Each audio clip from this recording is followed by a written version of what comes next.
ഫാത്തിഹ നൂറാണ്, പ്രകാശമാണ് ഫാത്തിഹ. ആരാണോ ഫാത്തിഹ വർദ്ധിപ്പിക്കുന്നത് അവർക്ക് ഇൻഷാ അല്ലാഹ് മുഖത്തിന് വെളിച്ചമുണ്ടാകും, ഹൃദയത്തിന് വെളിച്ചമുണ്ടാകും, നാളെ ആഖിറത്തിനും വെളിച്ചമുണ്ടാകും. അതുകൊണ്ട് ഫാത്തിഹ വർദ്ധിപ്പിച്ചുകൊണ്ടേയിരിക്കുക. അല്ലാഹു തൗഫീഖ് ചെയ്യട്ടെ.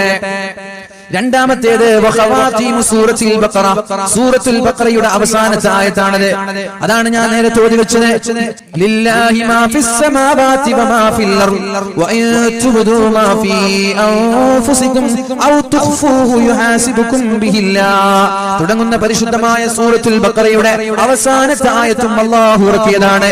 ഇതുപോലെ ഗൗരവത്തോടെ ഇറക്കിയതാണ്. അതുകൊണ്ട് ആമന റസൂൽ എന്ന് പറയുന്ന ആയത്ത് സൂറത്തുൽ ഫാത്തിഹയും നിരന്തരമായി ആരാണോ വർദ്ധിക്കുന്നത് അത് മുഴുവനും ഓതണമെന്നില്ല. അതിന്റെ ഒരു ഹർഫ് ഓതിയാൽ, അതിന്റെ ഒരു ആയത്ത് ഓതിയാൽ ആ ഒരു പ്രകാശം അല്ലാഹു നൽകുമെന്ന് മുഹമ്മദുർ റസൂലുള്ളാഹ്. ഫാത്തിഹയുടെ ഒരു